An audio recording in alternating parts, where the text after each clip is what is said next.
Well, hello there, ladies and gentlemen, and whatever other genders may exist out there.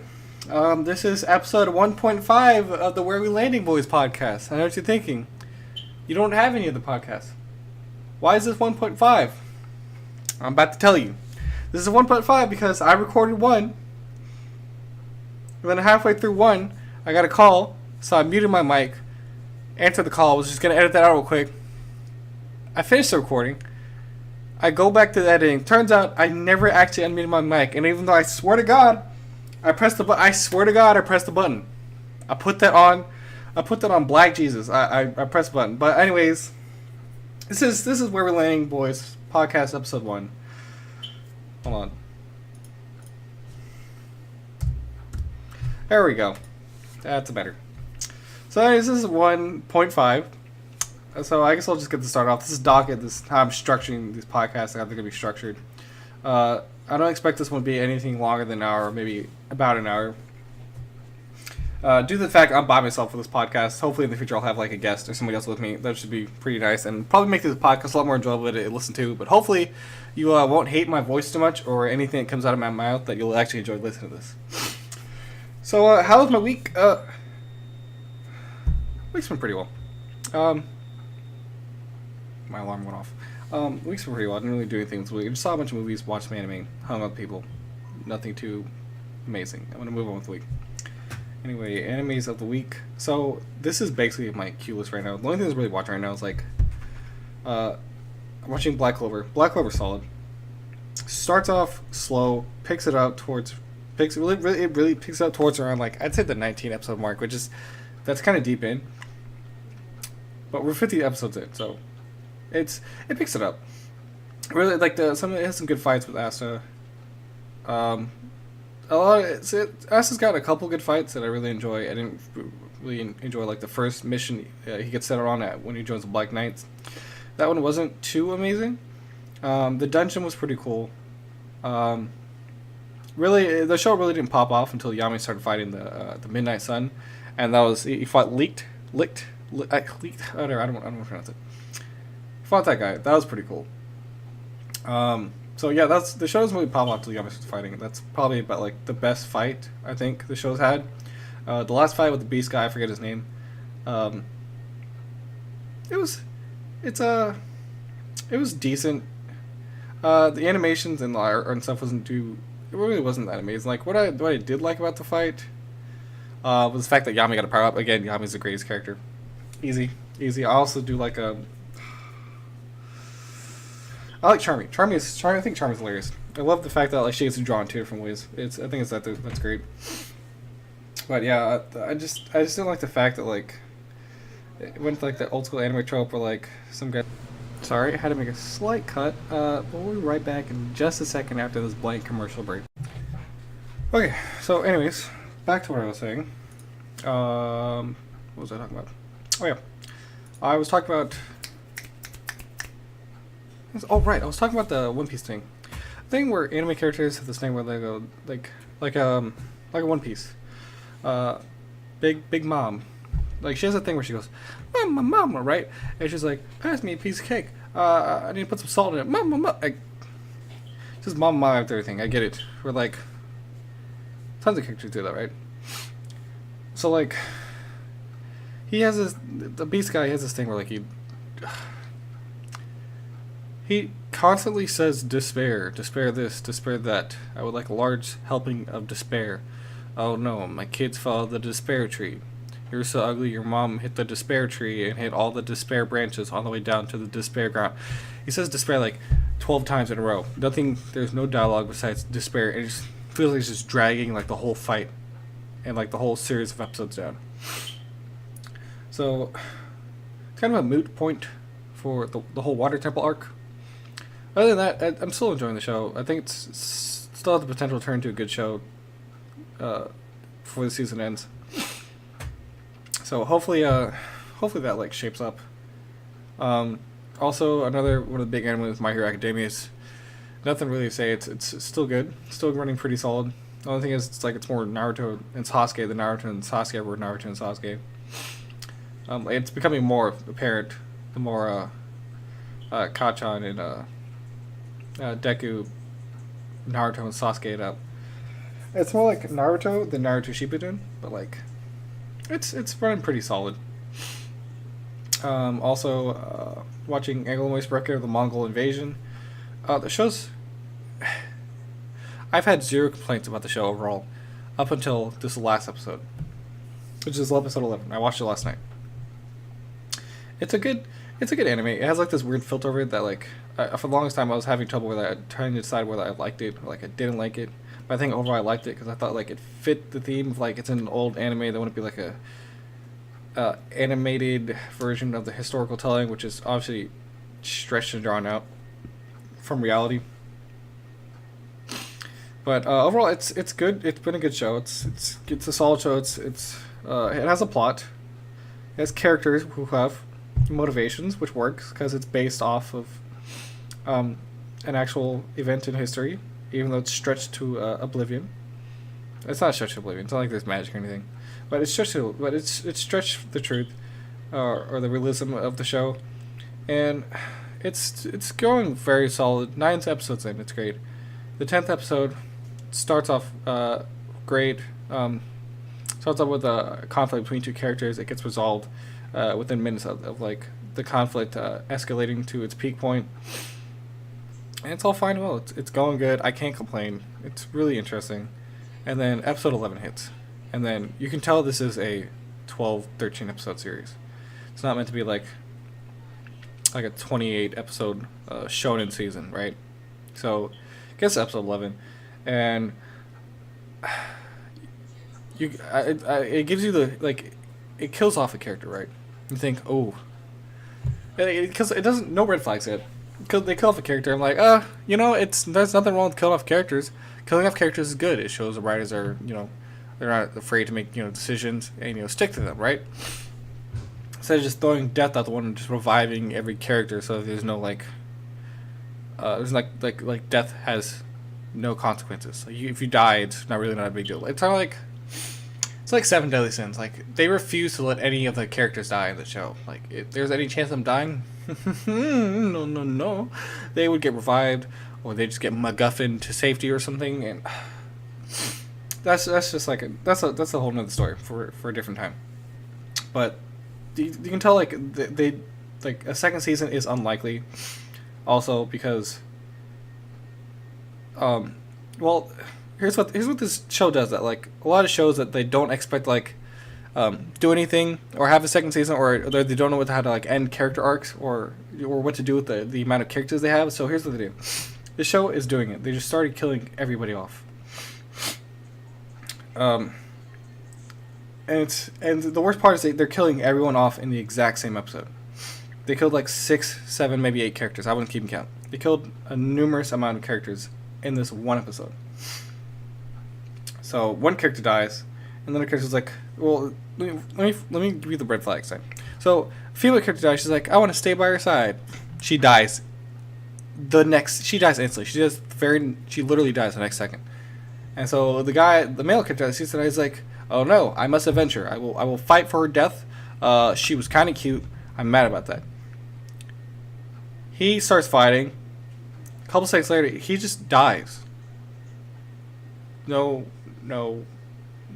big hurrah. He just dies. He just dies, right? I'm like, oh, and this is when I realize what's going on. I realize they're killing characters off because they don't know what to do with them. And probably because they also don't expect to get another season. So I'm like, Jesus Christ. So everybody's just dying. I'm like, dear God, don't do it. Don't do it. Don't do it. Please don't do it. They cut to another part of the big fight. People are fighting. One character's like, hey man, you go on ahead. I got this. And then the second he leaves, a horde of Mongols show up. I'm like, Jesus Christ. They didn't show his death. So you know what? He might make it. Or he might just keep him alive for like one final battle. Cuts to 2 more characters. Another character gives a famous death quote. He says, I gotta do this because I gotta make it for the stuff that I did in my past life.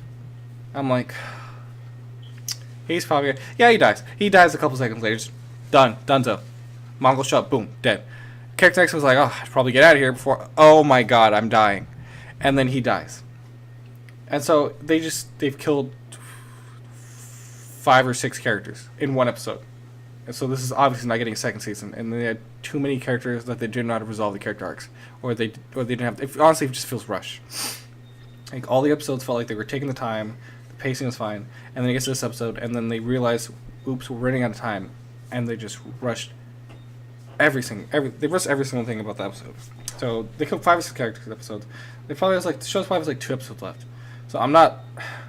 The show's doing really good up until the point. So I'm not looking forward to the next episodes to see how that turns out. I'm gonna finish it obviously because I'm already this deep in. Why not? And it just sucks. But that's just the way it goes. Unfortunately, even though it shouldn't have to.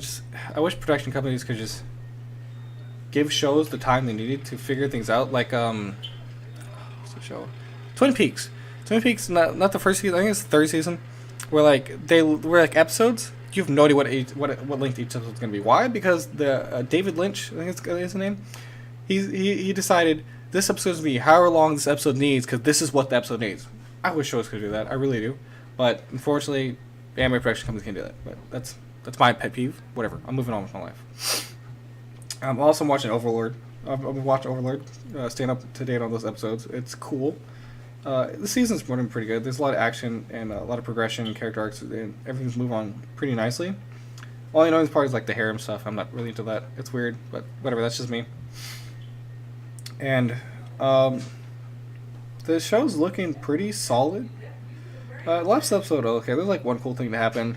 There's like one weird part where like these 2 armies get into a fight, and one army just runs face first, and the army, and it has like it's a bad 3D animation where like it sucks. I guess the animation studio hasn't really worked with 3D animation much, and so one army that's running into the other one just starts. It's like it doesn't look like they're making contact with the enemy. They're just bouncing off their like the enemy's armor like you throw a tennis ball at a brick wall. That's how the soldiers are bouncing off them. It's so comical. It's ridiculous, and it just throws you for like what am I looking at? Like, is this Berserk? Is this Berserk 2017? It was pretty bad. Other than that, this season's going pretty good. I'm interested to see what the finale is going to be like. I feel like it's going to be something good, unless they just decide to throw it off as like a cliffhanger, which I would hate. I'd hate for them to do that and have the show be delayed. But at this point, I think it's guaranteed to get another season. Not really worried about that. I'm not. Don't ask me if I'm watching Boruto because I'm not gonna watch the garbage. I tried to. It's like if Disney XD came out with an anime. But actually, they had some good shows. It's like if Disney came out with an anime right now. It'd be complete hot garbage, which is exactly what it was. So Boruto is pretty trash. I'm not watching Boruto. Don't even ask me about it. Other than that, watching Evil Alive. Well, I'm finishing up some of these shows. Some of these shows haven't started. Asobi Asobase that got recommended to me, so that's on my list, as well as Bungo Street Dogs. Haven't started that yet. It's on the list. I'm gonna try to finish up, catch up on Cells at Work. Start Ping Pong the animation. Watch Foot of the Stranger Moves and get that off the list. And just finish rest of the animes. Slam Dunk is freaking hilarious. Like anytime I need to laugh, I just go watch Slam Dunk. Like I laugh every single episode. Like it's probably the funniest anime I've ever watched. Like hands down. Oh right. Also, I'm staying caught up on Attack on Titan. The weird thing about the season is season 2. It was like as soon as you got to Eren, it was all about Eren. Eren's like running around as like a giant. He's like suplexing people. He's like doing like guillotines. He's doing farm boy chokeholds, rear neck chokeholds, stuff like that. And I'm like, yo, this is sick. Titan fights. I like it. Do more of this stuff, right? And you get like a whole bunch of like, oh, these are more Titans. They're Titans. These are the Titans. And I'm like, oh, sick. Oh, word. Let's do this, right? And so I really enjoy this season. And this is it's weird. They switched it up. It's like Eren turned into a giant bitch. There's no other way to put it. And so the season focused on Levi and Mikasa, more so Levi, but like it's turning out really good. I mean, like it starts off really well with like Levi and the fight scene through the city. That was so amazing. That was really enjoyable to watch. It starts off episode 1 with the cliffhanger. I'm like, yo, when's episode 2? Next week, same time. Okay, hurry up, time skip. Let's do this. And so Attack on Titan season season 3 is looking really good, looking hot. So I'm very excited with how Attack on Titan season 3 is doing. It is looking mad delicious. Um, so that's pretty much all the animes I want to watch. I did start Angel's Death. I might finish that, but it's moving pretty boring and slow. I still need to finish the original Steins Gate so I can maybe watch this because I heard Steins Gate. I don't know. I just haven't finished it yet. But that's pretty much the anime I've watched this week. That's about it. Now into the movies. We're gonna get into this later. The movies. So I watched The Meg. I watched A Predator. I watched Peppermint, and I watched The Nun. And then also on this list, I watched Mile 22. I'm gonna start them off. I'm gonna talk about them in like the order of how much I like them. Top of the list, probably surprised many people if they haven't seen it. The Meg. The Meg was. I went to The Meg thinking like, excuse me. I went to The Meg assuming, wow, this is going to be the hottest piece of garbage to ever exist. I was so wrong. Jason Statham and all the supporting cast, and then they all did an amazing job, and the characters were written, the plot was really good, and like the movie threw a couple twists and turns at you, and you're like, wow, this is. It was just I just enjoyed it far more than I was willing to admit until like the next time I was like, wow, I really enjoyed the movie.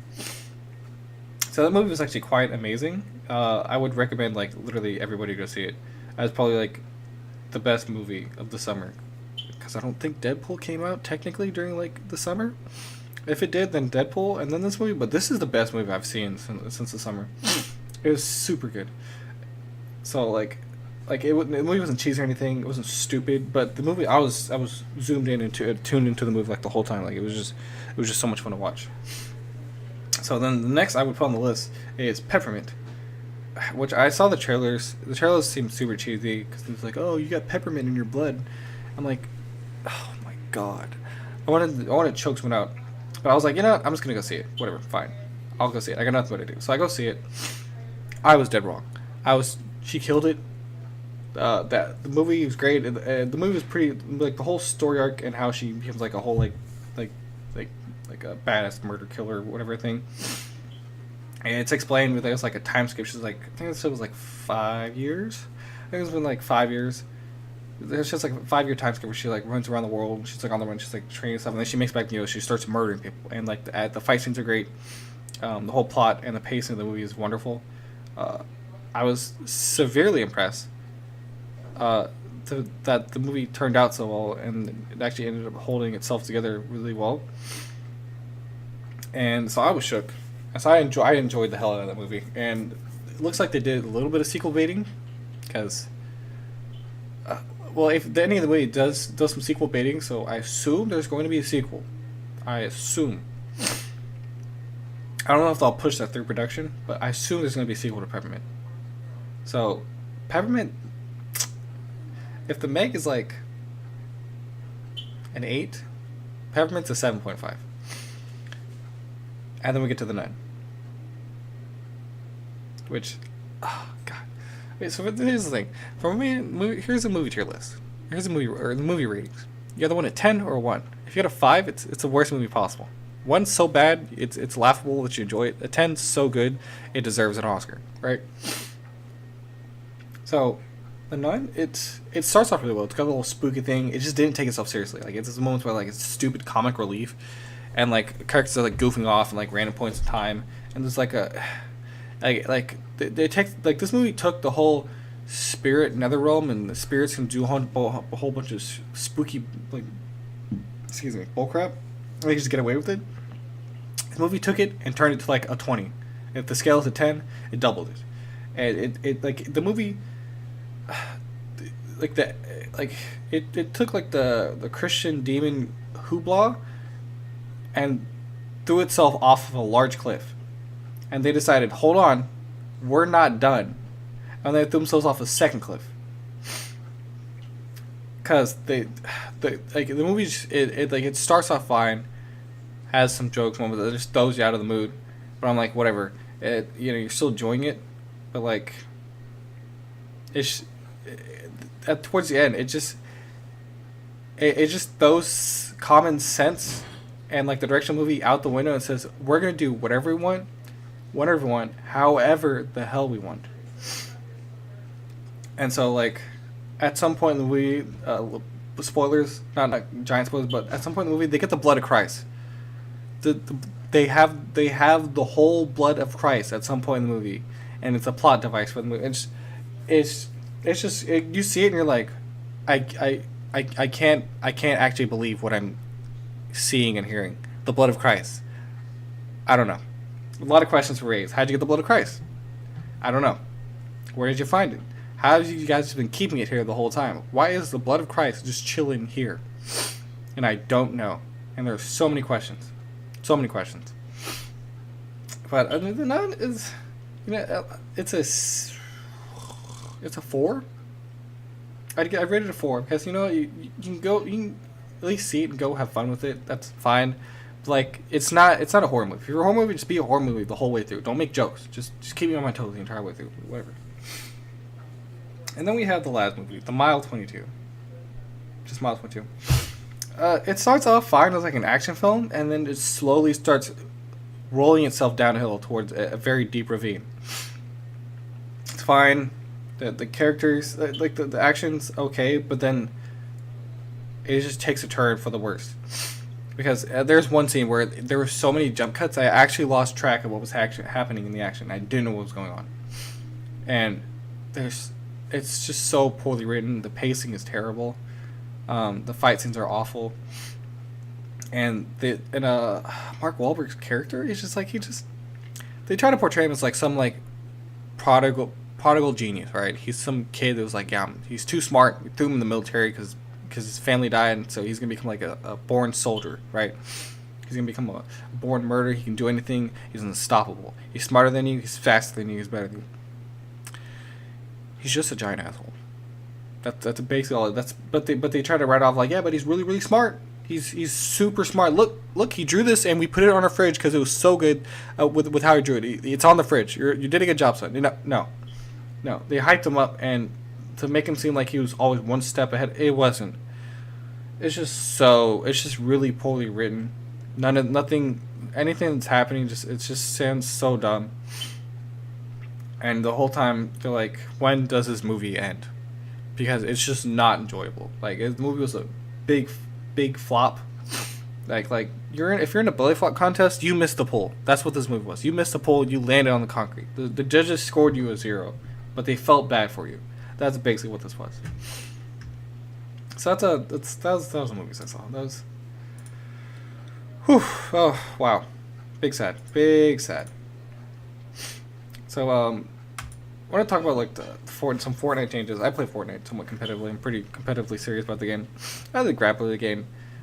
It's not as bad as the jetpack, but it's still the same issue, where adding movement options to a game is fine, but balancing movement and mobility in games is so hard because giving someone movement and mobility will always be broken because it's always going to be an issue of is it breaking core game mechanics in Fortnite? Yes. Because it totally circumvents the entire like struggle of building. Like, if you're gonna take the time to build and get high ground, and then some person's gonna jetpack up and boom shotgun you, grapple up shotgun you, it's circumventing the core game mechanics, which is building. And if a single item can do all that by itself, it has to stop. It needs to be stopped. It has to be removed. That, especially being combined with the OP sawed-off shotgun, it needs to be stopped. So that needs to be vaulted. It doesn't need vaulted revolvers, but they did it anyways. But hopefully they fix it. Only thing I want to do is decrease bloom on it, decrease or remove swap time for revolvers, and then they'll be usable. It just I don't know why they vaulted. It wasn't hurting anybody. It didn't hurt anybody to have it in the game. Honestly, very few people use it. I use it. I like revolvers. Other than that, very few people use it. They removed the suppressed submachine gun. The common version. Why? Because what's the point of having 2 garbage SMGs in the game? The gray SMG is easily the worst gun in the game. Even the pistol is better than it. Pistol headshots for 48. SMG that? No.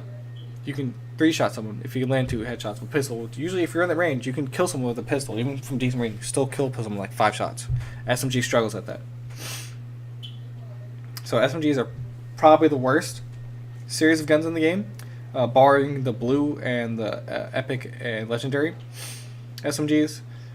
Shotguns are probably slightly better than SMGs, but they're still god awful with like the RNG on majority of your numbers, unless you're god tier with aiming and you're hitting those shots. If you're not hitting those shots, this is not going to work with you.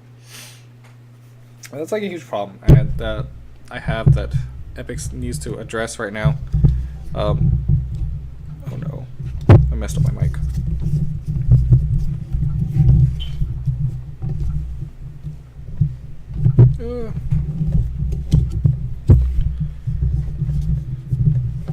Okay, there we go. There we don't go. Okay, anyways, while I'm fixing this, dual pistols got a huge buff, so people should be using those like a lot. They got a very, very nice buff. I think dual pistols should be seeing a lot more gameplay, especially with the accuracy buffs and then the reduction on the RNG elements of that. It's doing really well. Also, they changed the rarity of Porta Forts. Porta Forts wasn't hurting anybody. Maybe when they first came out, like the average player skill was struggling to build or even out the height advantage with Porta Forts. But now the average player can just build at that no problem and not struggle with that. Better players can use it in different methods within build battles, regain high ground, or just to use it to get a surprise advantage over an opponent. So it's not really hurt anybody. Decrease the rarity of that, and increase its usage. So that's not really hurting anybody. Semi-snipers got dropped down to common and uncommon and rare, which is perfectly fine. Semi-snipers are rarely used, so that's still probably going to be rarely used, but so that makes a lot of sense. And then the bolt also got dropped down, which is fine because it shouldn't be the same place as the 50 cal, because not only is the 50 cal do the same job but better and has more utility, so there's no point in trying to hold them in the same hierarchy, which is really when they came out, when the 50 cal came out, it was the same rarity as the bolt. I thought to myself, what is the point of having a gun that does this gun's job but better, but projecting them is equal? So that doesn't make sense. So I'm glad they changed that. Suppressed pistols, you will be missed. There is no epic or legendary anymore. You will be missed. The bursts are sorrowful accuracy. First two shots are far more accurate, which is great. The burst really needed the buff, so I really enjoyed that. I'm glad they did that. Bursts need to be showed love. I still hold around that bursts are better than ARs, but that's just my opinion. Whatever. Short-end jump force, which is before I get that, we'll talk about the new loot lake. New loot lake, it's fun. It's just a giant trampoline. You can traverse it faster. I'm definitely gonna be avoiding that, just like all the other gravity zones, as much as possible. But it's kind of cool. The event was cool to watch. I'm excited to see what they're gonna do for next season. All I really want to talk about on that. As far as like the Blackout beta or Blackout's Blackout beta, I haven't played it. It looks interesting. I'm interested just based on how it looks. Not just the multiplayer, but also the battle royale aspect of it. So that seems pretty cool. From what I've heard, the armor in that game, it's pretty cancerous. From what I've seen, it's ruining it for some people, but it looks pretty interesting. So it's something to keep my eye on. So I'm kind of interested in it, not gonna lie. I want to talk about the Shonen Jump before, just because like I think it's cool all the characters I get put into it. But I think it's still like stupid, but it's so stupid I like it. Naruto's in there. Sasuke's in there, Ichigo is in there, Rukia. I don't know why. I hate Rukia. I just hate Rukia. She plays the whole damsel in distress like 90% of the time. So I just hate Rukia. I don't know why she's in there. Rukia's in there. Aizen's in there. It's not really a surprise. Goku, he's in there. Vegeta's in there. Frieza. That's perfectly fine. Throw all them. I hope they put Cell in there. I really do. Luffy's in there. Zoro's in there. Zoro's cool. Sanji's in there. That's cool. Sabo also cool. Blackbeard. I feel like they could have put anybody else but Blackbeard, because he really hasn't been focused all much in the show lately. So that's just my opinion. But Yugi's in there, but it's Yami Yugi, but like still it's the same thing. But I'm interested to see how he's gonna fight. I don't know. I want to see gameplay of that. Gohan's in there. Hisoka's in there. Killua and Kurapika. Kurapika looks like complete trash. They need to fix that. But yeah, light vehicle in there, but they're unplayable characters. Which I don't get that. I don't. I guess they're just gonna be like a story element. They're in the game, but they're just a story element. But that's just my opinion. I think it's like super duper weird. And they put them in the game, but they're just a story element. Quick little article on this crossplay with PS4, dude. Just let it go, man. Just let it go. Like Sony just needs to let it go. Like let people play with their friends. I can't play with my Xbox friend. Why? Because you guys won't let me. There's no crossplay. Look, there's quoted as saying, I believe partnering with PlayStation is the best experience for users. That's I believe. So they refuse. They're holding their customers hostage and saying you can't go play with Jimmy down the street. Why? Because Jimmy's parents are crackheads. In reality, Jimmy's parents are not crackheads. They're actually police officers. So PlayStation 4 is holding us hostage. They won't let. I mean, it's not, and it's also not just Fortnite. It's other games as well that they're doing this with, which is really unfortunate. Like, you're not there. I guarantee they won't lose any money. In fact, they will probably gain money because now people can pick their favorite consoles and still play with their friends. Which I'm sure I can guarantee you, people stuck with Xbox One just because the majority of their friends have Xbox Ones, right? I had mentioned buying a PlayStation 4, but I bought it because why? Because my brother has one. He was like, "Hey, come play with me." So I bought it so I can play with my brother. Otherwise, I probably wasn't gonna get a console this generation. However, I got it. Why? Because my brother has a PS4. If my brother had an Xbox One and he got an Xbox One, I probably would have bought the Xbox One. So that's probably how it works. So really, PlayStation's just hurting themselves longer down the run. The longer they continue to stop all this, no more crossplay. Which I hope they really change their minds and they just stop doing that. Just let people play with whoever they want. Don't try to play mom and dad to children that aren't yours. All right, so as far as Iron Fist season 2, I watched Iron Fist season 1 was like a hot garbage can on a hot day with poop in it.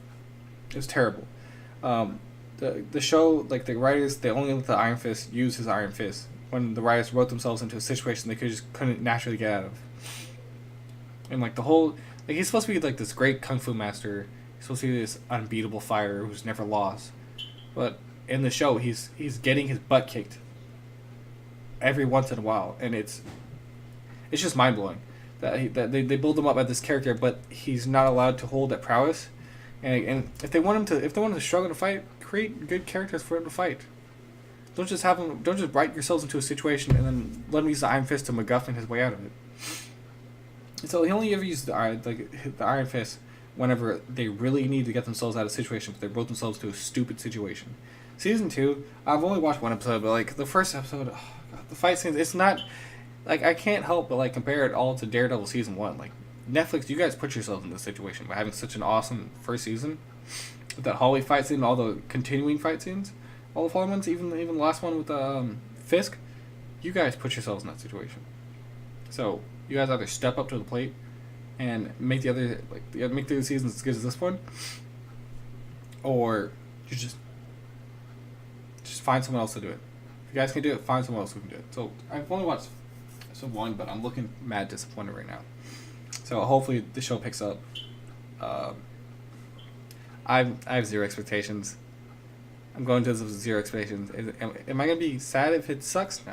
Why? Because I wasn't expecting it to be good. Not at all. Daredevil season 3. I've seen the teaser trailers. I hope to God that we're done with the hand is gone. I hope it's gone. It's done forever. Defenders, the hand. Daredevil season 1, the hand. Daredevil season 2, the hand? Question mark? Even with the Punisher, the hand? I'm not talking about the Punisher, but season 2 with the Punisher and the hand? Everywhere. So hopefully after the Defenders, I really hope the hand is completely gone. I hope they're just done. Like we just move past that and just pretend that like that never happened. Hope Daredevil season 3 is done with that. And never back down, the double down. So anybody actually pays attention to this? Goodbye.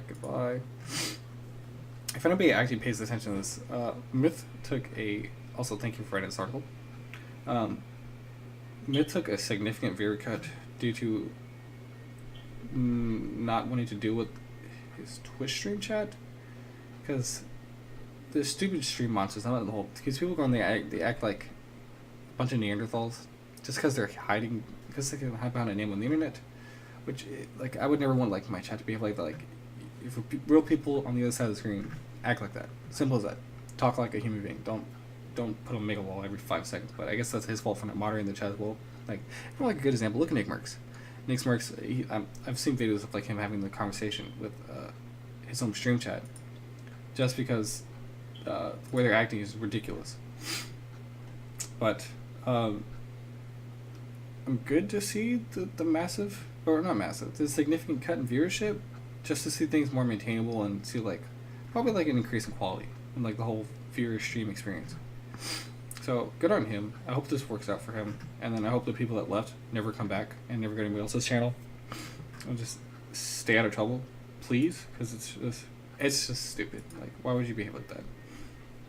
Now, the big news that recently came out, the PlayStation Classic, which it's supposed to come out 20 games.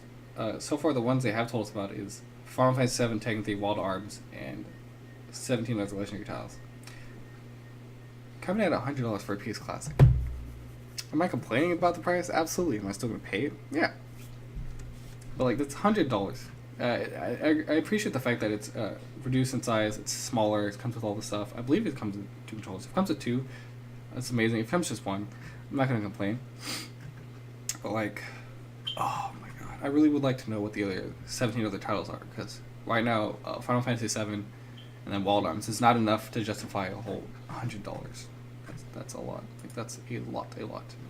Now, I want to talk about some other 17 titles that should be on there. Metal Gear has to be on there. I would like to see Pesco Man. If Pesco Man's on there, I'm gonna lose my mind. Maybe like some of the Crash games. Resident Evil has to be on there. I would love to see Digimon World on there. Digimon World would be really cool. I don't think there's gonna be any other Final Fantasy titles besides 7, just because Nintendo picked up a lot of them for like the Switch online arcade. Driver, I pray to God that game's not on there just because of how evil it is to get past the tutorial in Driver 1. That would be awful. I think Spyro should definitely be on there. Spyro is a PlayStation classic. Castlevania should be on there as well, but I'm not sure if that's going to get put on there just because it might get picked up, because Castlevania got picked up by Nintendo. Chrono Cross would be cool. I don't expect it, just because Chrono Trigger will always be the bigger game, but that would be cool. Mega Man should go on there. If Grand Theft Auto was on there, that would be absolutely amazing. While we're at it, I would love to see a Dreamcast. I would love to see a Dreamcast Classic that has just radio games and Skies Arcade, because I'm a huge Skies Arcade fan, but that's just me. Street Fighter, if they put Xenogears on there, I would lose my mind. And Parappa the Rapper would be pretty amazing too. Some of these classic games, I would just love to see. Like some of these, like I would love to see the full list of PlayStation classic games that they're gonna put on there before they even begin justifying it as $100, because $100, that's a lot just for like a classic console. We're gonna be playing like old games with the old graphics and old control schemes and like old bugginess. So I thought they're just probably gonna emulate and port it onto the thing, which is fine, but they're gonna have to find like a good reason to justify the $100 price. Am I still gonna buy it even if it's $100? Most likely, and just the 70 other games that they're gonna have on there is gonna encourage me even more. So Wild Arms is already rubbing me right. So is Final Fantasy VII, even Tekken 3. So far, if this is like the legendariness of these games that are on here, as long as they keep that energy, that's perfectly fine. That's okay, but they got to keep that energy. But I would still like to see the list of games. Hopefully they come out with that before they release it, and not just keep it a mystery. If they don't, I'm probably gonna wait. I know it's already like sold out everywhere. Like people are already like cashing out on that. Probably some scalpers too, but people are already cashing out on that. But anyways, this is 1.5. I hope you guys enjoyed the podcast. Share with your friends. Hopefully you come back for the next week for that podcast, and maybe I'll have like a host or somebody else to do with me. Subscribe down below if you enjoy listening to this. Hopefully you listen to it in like a car, like a jog or something, and that would be pretty cool. So thank you for listening.